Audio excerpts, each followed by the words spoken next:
Avengers Endgame closed a lot of chapters in the Marvel Cinematic Universe, but it also started more. Marvel Studios is being very silent on what Phase 4 will bring, which means it's up to us at the Binger to guess. So let's take a look at 4 of the most important heroes in the MCU and work out what they're going to do now. Asgardian of the Galaxy. Thor ended Endgame in a really interesting place. He left Asgard behind, and he's traveling with the Guardians of the Galaxy, and he's still a little on the hefty side. That's a pretty big shift in the character, for many reasons. For one, it makes us wonder if we'll ever see those Hemsworth abs again. Okay, not really, we're sure he'll shed a few pounds off screen before we see him again. Then again, his diet might become some kind of a comical subplot in Guardians of the Galaxy 3. Alright, enough about his weight. Where can Thor and all of his attached history go in Phase 4? For Thor himself, that question is easy. He's very likely going to be in the next Guardians of the Galaxy movie. The thing is, that movie already seems to have a lot going on. The most important plot for the Guardians will be the search for Gamora. Is the Gamora of 2014 still walking around in the present time? Did Hulk snap somehow bring the old Gamora back? This would also be a great way to explain Black Widow returning someday. Whatever time she's from, Star-Lord's scanners indicate that some form of Gamora is out there. Finding her and bringing her back into the family will probably be the driving force of the next movie. There's also the whole thing with the Sovereign. Remember how the High Priestess created Adam at the end of Guardians 2? You can bet that will come back to bite them.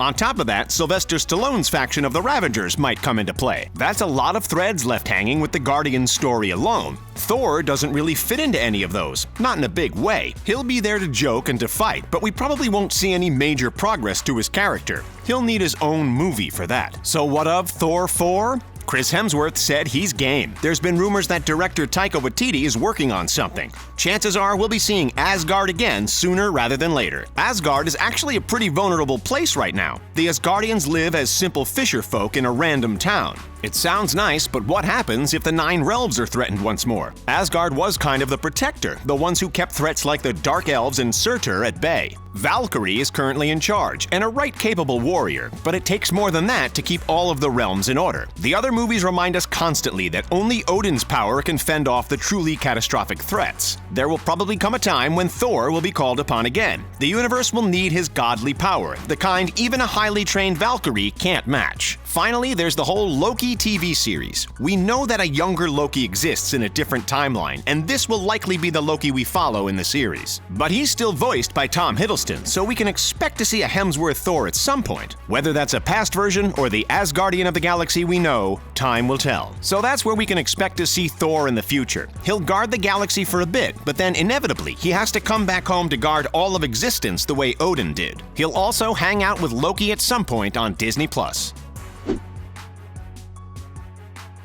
No character has had more of an impact on the MCU than Tony Stark, the invincible Iron Man. He proved to be a little less than invincible when he used the Infinity Stones to snap Thanos and his minions away, giving up his life in the process. Now the MCU will go into Phase 4 without Iron Man, the character that's been there since the beginning. But is this really the end of Iron Man? Do we really believe that Marvel plans to go on without the heart and soul of its cinematic universe? Marvel is going to have a hard time selling us on more movies now that 2 of its biggest characters, Iron Man and Captain America, are gone. Sure, they have a very compelling new take on Spider-Man. They also have Captain Marvel and Black Panther, 2 characters who have been very successful with groups that feel very underrepresented in Hollywood. And of course, there's the promise of the X-Men finally coming home in the future. But none of these heroes command quite the same level of faith as Robert Downey Jr.'s portrayal of Iron Man has. They've done well at the box office, but have yet to truly embed themselves in the cultural consciousness the way the original Avengers have.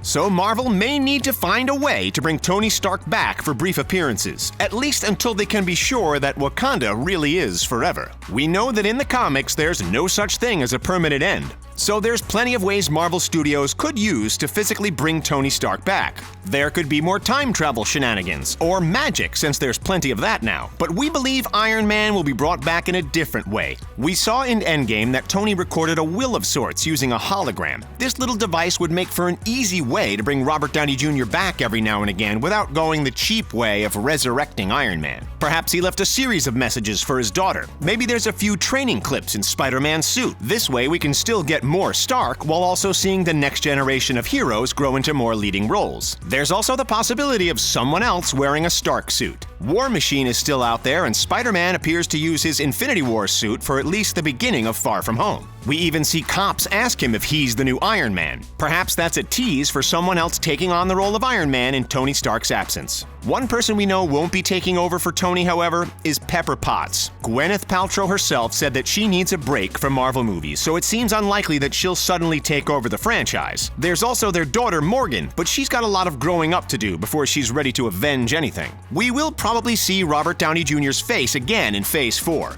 It just won't be behind the Iron Mask. We'll have to make do with flashbacks and recorded messages as we watch the next generation of Avengers take the lead. Moving on, we have a very interesting case. The Incredible Hulk. Or is he Professor Hulk now?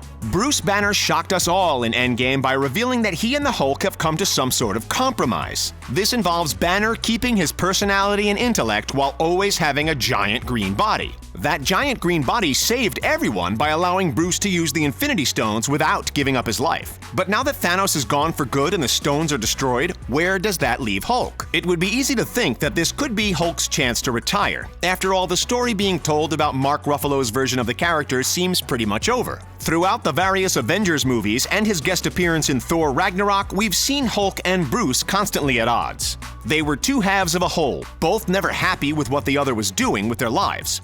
Now, however, the halves are whole. They scienced and smashed their way to the end of the Infinity Saga, so they deserve a rest, right? There's also the fact that the Hulk still doesn't technically belong entirely to Marvel Studios or Disney. Universal has a thing called first refusal on Hulk. This means that if Marvel ever tried to make a solo Hulk movie, they'd have to give Universal a piece of that pie. It would be easier then to just stop using Hulk altogether. Except, Mark Ruffalo still has one more movie on his contract. While other Avengers, such as Captain Chris Evans America, have finished out their contracts after Endgame, Ruffalo is still obligated to go green at least once more. Putting all of this information together, we believe that the Hulk has another guest appearance in Phase 4. He'll appear to either mentor Spider-Man in Tony's place, to randomly team up with someone like Captain Marvel, or to assemble with the Avengers. Having Hulk as a supporting character in other characters' movies keeps Universal at bay, and it seems to be working for Hulk's character development. The newer, smarter Hulk also makes sense as a new science bro for Spidey, or as the brains of what's left of the Avengers. There's always the possibility that Ruffalo decides to continue working with Marvel. Chris Hemsworth is technically done with his Thor contract, but he's lined up more time with the character simply because he's enjoying it. Ruffalo could do the same, giving Hulk enough time to maybe devolve into his old smashing ways. This would be similar to how he constantly shifts in intelligence in the comics. We would certainly love to see more Hulk in the future. If nothing else, Ant-Man still needs to pay him back for those tacos. Our last hero met a sad end in Endgame, and yet apparently has another movie to make. We're talking about Natasha Romanoff, the Black Widow. There's been a thing going on for years with a solo Black Widow movie. Fans have clamored to get more of the character. She was given important roles in both Captain America Winter Soldier and Civil War, but that wasn't what the people wanted. They wanted Widow in her own movie with her own story. Then Warner DC came out with a pretty good Wonder Woman movie, renewing the topic of why Marvel didn't have a female-led film starring its only female Avenger. Instead, we got Captain Marvel. People liked Captain Marvel, but they still wanted that darn Black Widow movie. Now it's finally confirmed, a real-life solo Black Widow film that will be part of Phase 4. Except Black Widow isn't around anymore, so how does the super spy Avenger have a future in the MCU when she's not among the living? The most likely answer is that the upcoming movie is a prequel. It might tell us how Natasha joined S.H.I.E.L.D. in the first place and how she met Hawkeye. Or maybe we'll get a story set between the various Avengers and Captain America movies. There's a lot of things Widow was doing that we don't know about. There's also a chance that we see another Black Widow, one from an alternate timeline or even another universe. We know that Spider-Man Far From Home will open up the multiverse. This could keep her around for a while without explaining some kind of resurrection. Whatever form Black Widow takes, it's clear that her solo movie will introduce something important. Otherwise, Marvel would have just made the movie earlier. To put it in Phase 4, it will have to be part of a bigger Phase 4 story. Maybe Natasha encounters the new big bad, or her mission revolves around some kind of powerful object that will act as the new Infinity Stones. In the case of a prequel, it could even be that this new threat was right under our noses the entire time. Where do you see Marvel going from here? Would they dare revive Iron Man? Will Thor hit the gym? Tell us your thoughts in the comments, and be sure to like and subscribe to follow us on our journey into Phase 4.